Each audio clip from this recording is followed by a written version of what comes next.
Hello everyone, welcome back to the channel. And आज आपको vlog के स्टार्टिंग में एक ऐसी चीज़ दिखाता हूँ जो शायद ही आप लोगों ने देखा हो। ये मैं बोल सकता हूँ आपने शायद ही देखा हो। ये देखो, ये है गोप्रो का पूरा बॉक्स, इसे बोलते हैं। ये रहा इसका आउटर कवर, क्रिएटर पैक, पूरा क्रिएटर पैक है। इसमें हर सामान मिलता है गोप्रो का ऑफिशियल सामान जो कि एक क्रिएटर को चाहिए। जैसे कि ये एक स्टिक है, इसी से आप वोल्टा ग्रिप बोलते हैं इसे, गोप्रो का वोल्टा ग्रिप। इसी से आप गोप्रो को चार्ज कर सकते हैं and as a tripod use कर सकते हैं, पर इसकी लेंथ इतनी ज़्यादा नहीं बढ़ती। ये एक लाइट है, अगर थोड़ा अंधेरा है तो आप लाइट यूज़ कर सकते हैं। गोप्रो में मीडिया मोड है और इसके अंदर काफ़ी सारे इसी के केसेस हैं, बट काफ़ी सारे अटैचमेंट्स हैं। बट मेरे को ये चाहिए था मीडिया मोड के ऊपर लगाने के लिए, क्योंकि बाहर मौसम हो रहा है थोड़ा बारिश जैसा। एंड डायरेक्ट जो ये वाले पोर्ट होते हैं ना, ये ऊपर से देखो ये ओपन होते हैं, यहाँ से पानी जाएगा तो प्रॉब्लम हो सकता है। एंड सेकंड थिंग है स्कैम पे स्कैम बहुत ज़्यादा चल रहे हैं। मैं सर्विस सेंटर गया था लास्ट वीक, तो मुझे वहाँ पता चला 15,000 का स्कैम हो गया। अकाउंट से पैसे दूसरे अकाउंट में चले गए, उस अकाउंट से भी कहीं और चले गए। एंड सेकंड थिंग, एक और स्कैम जैसा बोल सकते हैं उसे, ये मेरे ग्लव्स है राइनॉक्स के। मैं ये चाहता था, सॉलिड है, नकल बहुत सॉलिड है। मैं चाहता था कि इन्हें मैं चेंज कर दूं, और फालतू में रखे हुए थे मेरे पास, तो मैंने इन्हें OLX पे ही डाल दिया, ऐड चला दिया। जैसे OLX आपको पता होगा, इंडस्ट में ऐड रन किया इसके लिए। एंड बट मेरे को मैसेज आ रहे हैं कि आपको घर बैठे कमाना है तो अपना नंबर दीजिए, 10-15 हज़ार रुपये महीने का कमा सकते हैं, वर्क फ्रॉम होम कर सकते हैं, ये वो फलाना ढिमकाना, इतने इन्वेस्ट करेंगे तो इतने मिल सकते हैं, वो भी घर बैठे बैठे। तो ये सब कहीं किसी ना किसी हद तक एक स्कैम ही होता है। आप अपना नंबर शेयर करेंगे, फिर उनसे बात करेंगे, आपका कॉन्टैक्ट नंबर उनके पास जाएगा, फिर वो आपको टेक्स्ट करेंगे या व्हाट्सएप करेंगे, जो भी है वो कुछ स्कैम जैसे ही है। बट मेरे को ये नहीं पता था कि OLX खरीद बेच करने से ऊपर बढ़ के अब इन सब चीज़ों में भी आ चुका है। ऐसे ही एक चीज़ मैंने अभी ऑर्डर किया एंड वो कुछ दिनों में आ जाएगा ऑफिशियल साइट से, उसके बारे में बात करेंगे पर बाद में। फिलहाल तो बाहर बारिश जैसा मौसम है, बारिश नहीं हुई तो चलेंगे, बारिश हुई तो आज रहने देंगे। सैटरडे है, कल संडे का दिन है, तो बात मैंने करी है इनिशियली। अभी सब प्लान चल रहा है, उसके बाद पता चलेगा कल सैटरडे कहीं राइड पे जाएं या ना जाएं, क्योंकि बारिश का मौसम है और ऊपर से अब टाइम सिर्फ संडे मिलता है, सिर्फ संडे को निकलने का टाइम है।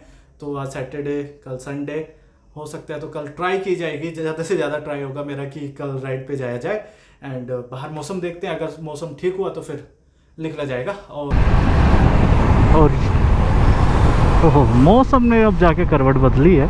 आई मीन थोड़ा मौसम ठंडा हो गया है, इससे पहले तो काफ़ी गर्मी थी, कल तक बहुत ज़्यादा गर्म था। अगर गोप्रो है तो यूज़ करना भी ज़रूरी है, इसलिए मैं कहता निकलते हैं व्लॉग बनाना ज़रूरी है।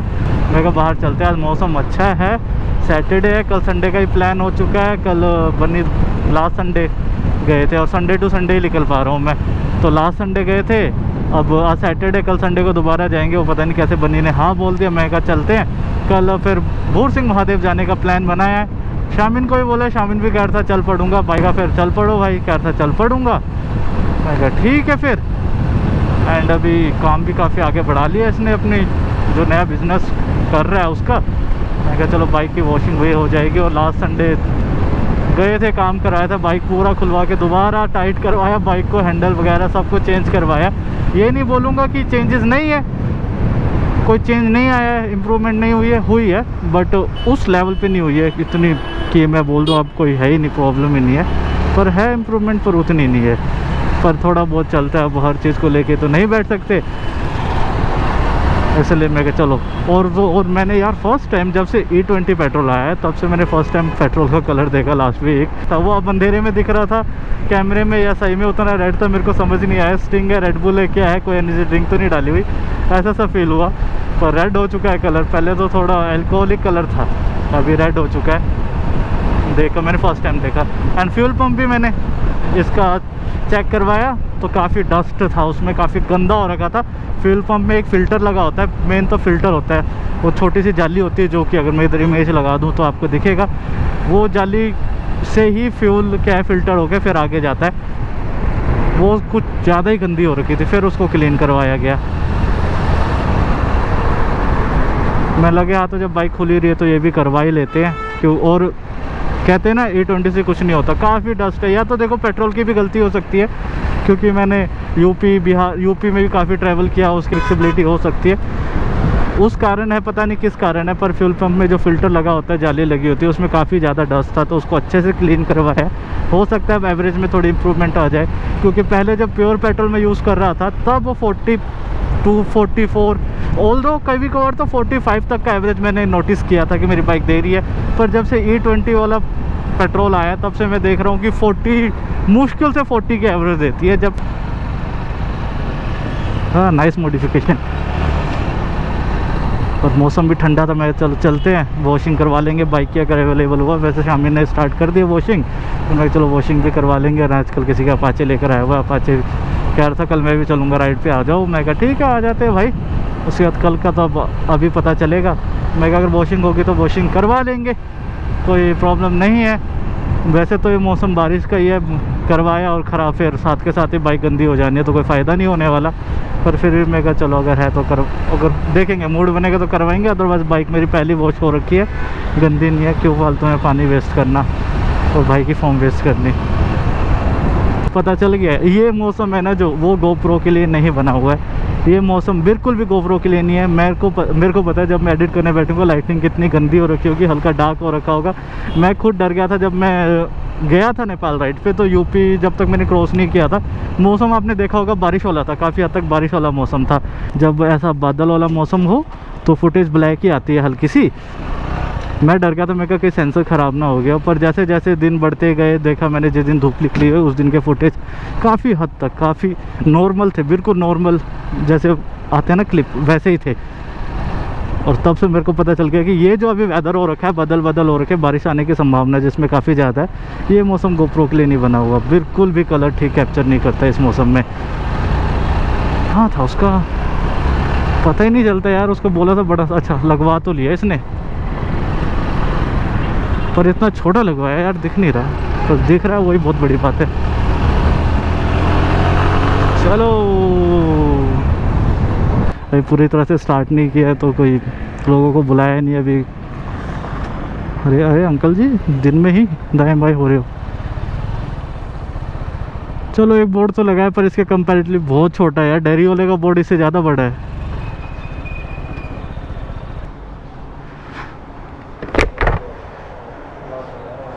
और वाह, बढ़िया बढ़िया बढ़िया। Thousands of tears later. कल का ट्राई करना क्या होता है। पक्का है मेरा। मैंने आकाश को अभी बोला है, हाँ। वो बता रहा था मेरे को शाम तक बता देगा, उसका घर पे काम चल रहा है। चलो बुला लेना, बुलाना है तो किसी को मना ही नहीं है, आपके ऊपर है। ठीक है, नहीं दोबारा पता नहीं क्या हो गया। इसमें लहसुन लगाओ, पीस के ना लहसुन लगाओ। मारोगे क्या, डॉक्टर पे जाऊंगा मैं। सरसों के तेल के साथ लहसुन। ना लहसुन लुसन नहीं लगाना। चलो चलते हैं, 4 बजते बोले हे। सोचा था बारिश होगी, हल्की हल्की बारिश का मौसम हो रहा है, पर नहीं, धूप आ रही है और धूप जा रही है। पर मौसम ऐसे होना चाहिए, धूप नहीं निकलना चाहिए, क्योंकि वो स्लीव्स कुछ नहीं पहने हुए और मेरी बॉडी तो पता है फिर टैन को पकड़ती है, खींचती है अपनी तरफ की। टैन आ जा और टैनिंग फिर जाती भी नहीं है। जब मैंने आपको पहले दिखाया होगा, ये क्या है, कूली पैसे फेंक रहा है यार, क्या है, गवार लोग है यार। ओह यहाँ भी है कार वॉशिंग एंड डिटेलिंग, बहुत है यार। बारिशों में तो ये काम ज़्यादा चलेगा, क्योंकि बारिश होगी, कीचड़ होगा तो फिर वॉशिंग करवानी पड़ेगी। और वैसे ही बारिश हो तो फिर गाड़ियाँ या बाइक हो, जो भी है, व्हीकल गंदी हो ही जाती हैं। और अगर ऐसी सी सड़क हो, ऐसी सी जगह हो, तो फिर हर दूसरे दिन या तीसरे दिन आपको बाइक या गाड़ी धुलवानी ही पड़ेगी। अभी जब हल्की बारिश हुई है तो कीचड़ है देखो, और जब ज़्यादा बारिश हो जाती है तो पूरा ऊपर तक आया हुआ होता है। वैसे ये ड्रेनेज सिस्टम है यहाँ पे, ये यहाँ से पानी निकल जाना चाहिए अगर तमीज़ से देखा जाए तो, पर कितना ही अच्छा काम कर रहा है वो देख के पता चल रहा है। अभी शामिल ने बोला यहाँ से चले जाना, तो यहाँ से जा रहा हूँ, अदरवाइज़ मेरे को ये पता नहीं है रास्ता कहाँ पहुँचाएगा। जाना हमने डिकैथलॉन है, उम्मीद है कि डिकैथलॉन के आसपास निकाले ये रोड हमें। और हाँ यार, मैंने इंस्टा पे रील डाला तो लोग अपना दुख दर्द सुना रहे हैं इंस्टा पे भी यार। तो भाई का सबसे पहला क्वेश्चन यही था कि आप जिक्सर चला रहे हो, एंड मैं भी जिक्सर चला रहा हूँ, तो आपकी बाइक कितना एवरेज दे रही है।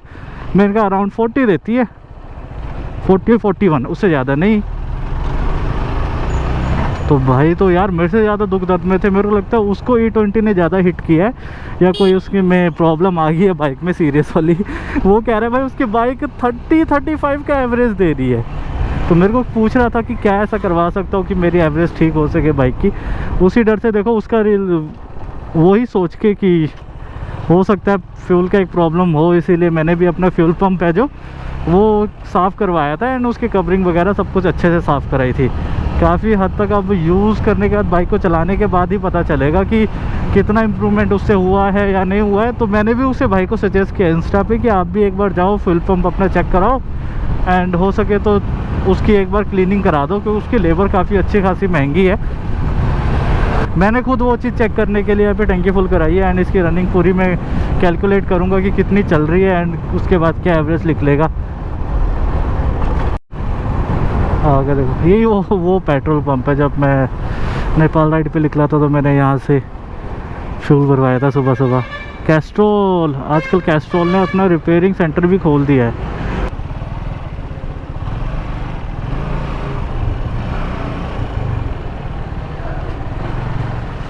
चाहे 1 मिनट खड़ा हो चाहे 1 घंटा खड़ा हो, कोई चार्ज नहीं है। 3 hours later. निकल आए डिकैथलॉन से। जो चाहिए था वो तो नहीं मिला, उसको छोड़ के सब कुछ मिल रहा था। काफ़ी सारा स्टॉक तो ख़त्म भी हो गया भाई। रेनी सीज़न आने वाला है इसलिए लोग भाई भर, और वीकेंड का टाइम है, सैटरडे संडे का टाइम है, इसीलिए लोग ज़्यादा भी आ रहे थे। जो चाहिए था वो नहीं मिला, उसको छोड़ के बाकी सब मिल रहा था। और उसे देख के ना बस क्या बताऊँ मैं, बड़ा ही दुखदेही था वो, क्योंकि विंड शीटर्स वगैरह थे जो कि काफ़ी अच्छे रेट पे मिल रहे थे, क्योंकि अभी सीज़न नहीं है सर्दियों का। तो स्टॉक क्लियरेंस वाला जैसा था, तो स्टॉक क्लियरेंस का काम होता है ना, वैसे काम चल रहा था। तो काफ़ी अच्छे रेट पे मिल रहे थे। पर क्या करें यार, वो ठंड से शरीर में दगी उसको देख के कि विंड शीटर यूज़ हो सकते थे अगर मैं कहीं जा रहा होता।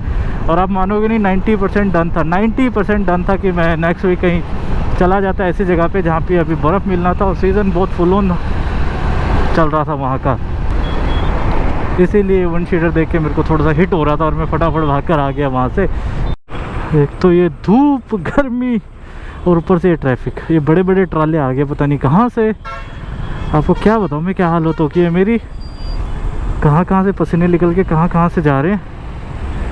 कौन कौन सा रास्ता चुना है पसीनों ने, बुरा हाल हो गया भाई पसीने। हेलमेट ऐसा लग रहा है कब खोलूँ मैं, वाइज़र खोलो तो इनका ये डीजल पेट्रोल का स्मेल आता है और गरम गरम भाप लगती है इंजन की। ना खोलो तो सफोकेशन होती है। बस कब हाईवे आएगा। वो गलत उतर गया मैं, वैसे तो हुआ तो मैं एग्ज़िट से ही एग्ज़िट हूँ, पर थोड़ा आगे से एग्ज़िट होना चाहिए था। मैं थोड़ी सी बाइक रोक ली थी, मैं देखा किसका में क्या मैसेज आया है, क्योंकि इंटरकॉम से कनेक्टेड है ना, तो मैसेज या मेल आता है, फ़ोन आता है तो पता चल जाता है। कंफर्मेशन डिस्पैच कंफर्मेशन का मेल आ चुका है। कल रात ही मैंने एक नया प्रोडक्ट ऑर्डर किया है।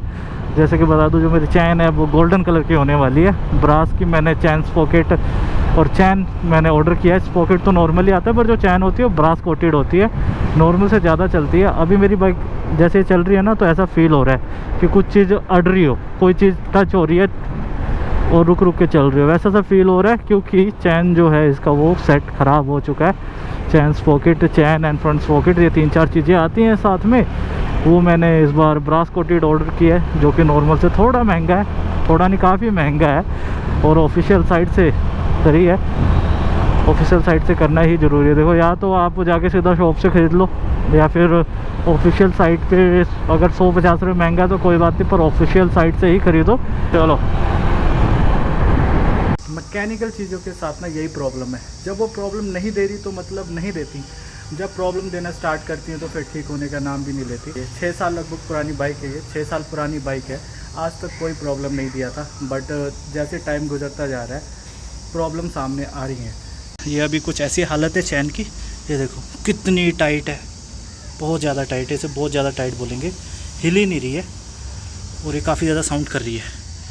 कुछ दिन और फिर उसके बाद ये भी गोल्डन कलर का होने वाला है। जो ये चैन हो जाएगी गोल्डन कलर के, मतलब ब्रास की कोटिंग वाली मंगाई है तो ये गोल्डन हो जाएगी। ये स्पॉकेट तो वैसे ही रहेगा, बट जो चैन है और चैन लिंक है ये ब्रास के हो जाएंगे गोल्डन कलर में।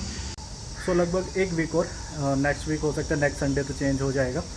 एंड मैं तो थोड़े दिन बाद ही व्लॉग बनाऊँगा क्योंकि कुछ दिन के लिए मैं जा रहा हूँ, तो ऐसे ही रहने वाली है। कल ही पता चलेगा राइड पे कौन कौन आ रहा है। वैसे तो इनवाइट काफ़ियों को किया है, पर आना कईयों का हो सकता है, कईयों का नहीं हो सकता। कल मिलेंगे और कल सुबह ही पता चलेगा। सरदार जी तो पक्का आ रहे हैं, बन्नी पक्का आ रहा है, बाकियों का कल सुबह पता चलता है।